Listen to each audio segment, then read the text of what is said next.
Welcome into a special edition of the Main Event Broadcasting Network. I'm Danielle Jenkins, and today we sit down with head cross country and track and field coach Jeff Jenkins to take a look ahead to the 2015 cross country season. Well, Coach Jenkins, welcome into the Main Event Broadcasting Network. Thanks for taking some time out to speak with us today. Well, thanks for having me, Danielle. Coach, you're entering your second season here at Piedmont, but it really is a completely different outlook for you as you've brought in 22 freshmen in this freshman class for both track and field and cross country. What was the key to bringing in so much talent for one freshman class? Well, we kind of had a plan going in. I have to give a lot of credit to my assistant coach, Coach Ian. The biggest thing is to get them on campus. And we knew that if we can get them to apply for admission and get on campus, that Piedmont would sell itself. And that's the good thing about Piedmont, is that it does sell itself. A lot of the stats that we have, the things that we have going for us, is just because the college is a great college. Specifically looking at some of those newcomers, on the men's side, you've got 5 freshmen that will be adding to the mix this season. Who have you seen that's really stood out to you so far through preseason? Well, everybody's looking pretty good right now, but if I had to pick 3, I guess the top 3 guys on for the freshmen are Nathan Cruz, Jared Howell, and Clayton Thayer. In no particular order, they mix it up differently every single day. Looking on the women's side, you've got a completely new team, 5 fresh faces with a mix of freshmen as well as a transfer in Reese Bowles. With so many freshmen, is there a concern as far as leadership, or has someone stepped up to try and fill that role? Well, those ladies, they know what role that they have to fill. There's only 5 of them, so every one of them counts. None of them can afford to have a bad day necessarily. Well, that is a difficult situation to be in. That does make it to where they are definitely going to understand their role in the team. They know that they can't slip up. Reese has definitely stepped up and kind of been a little bit more of a leader to those younger ladies. Now, she's only a sophomore, but she's acting more like a junior or senior.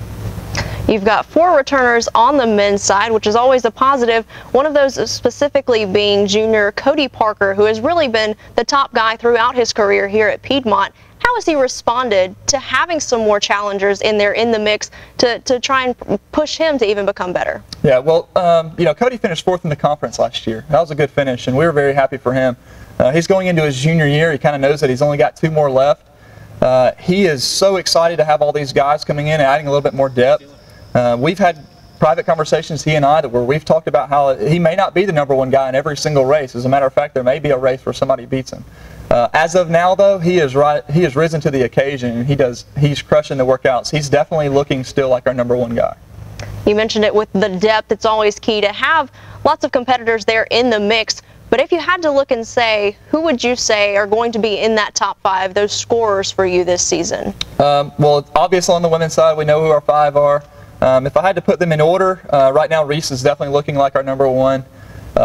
Mackenzie is completely healthy right now. Things are going great. She's looking like she may be our #2. Any given day, it could be Kristen Whitlock as #2 there as well.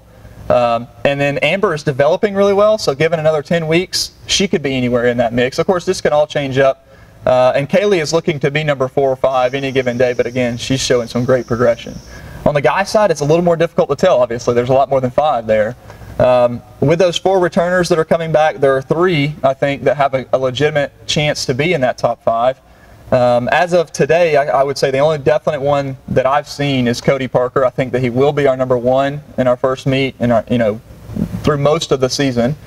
But from there down, it could be a mix of any of those guys, and that is a great thing that we have, is that we do have 8 guys that can be in the top 5 in any given day, and that's going to help us a lot when we go into the conference championships. With so many newcomers on this squad, what are some of the biggest challenges that you are facing with the season quickly approaching? Men first, I guess. The biggest things that we always face with freshman guys is that we have to move from 5K to 8K. They all race 5K in high school, or if they're from other states, sometimes they'll race 3 miles. And moving up to 8K is almost 5 miles of racing.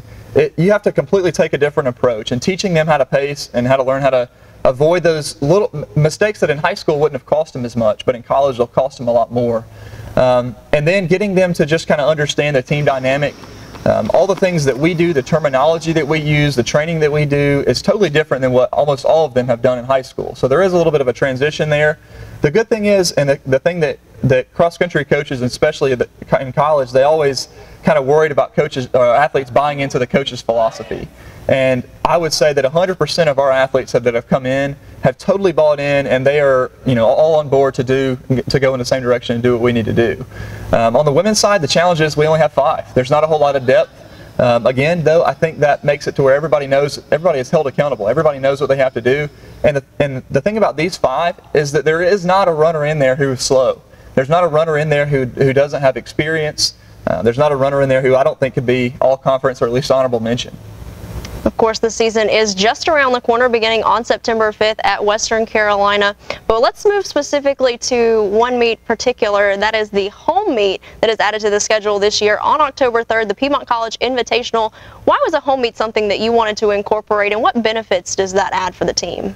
Well, we've never really had anything before I got here or since I've gotten here that adds a home event, a focal event to our schedule, an event to where alumni can come back and either run in the race or at least come and participate and support the teams before them. And I think that's one thing that we're trying to build is alumni support. Another thing is we're looking ahead to the future. We want to host championship meets, whether it be conference or regional meets. And that's something that we want to move towards developing. We found a great site, and we're going to add a few twists that a lot of programs don't do for home cross country meets. We're catering our event. We're providing lunch for all the athletes and coaches and staff and everything. And that's something that not a lot of people do. We are running championship events, 6K and 8K. 6K for the women, 8K for men. So it should be an exciting event. I'm looking forward to it. Well, Coach, we're certainly looking forward to it as well. We appreciate your time here, and best of luck this season. Thanks. The cross-country schedule gets underway on September 5th at the Western Carolina Invitational, with the women racing a 2-mile and the men competing in a 5K. Once again, thanks for joining us today here on the Main Event Broadcasting Network. I'm Danielle Jenkins, and we'll see you next time.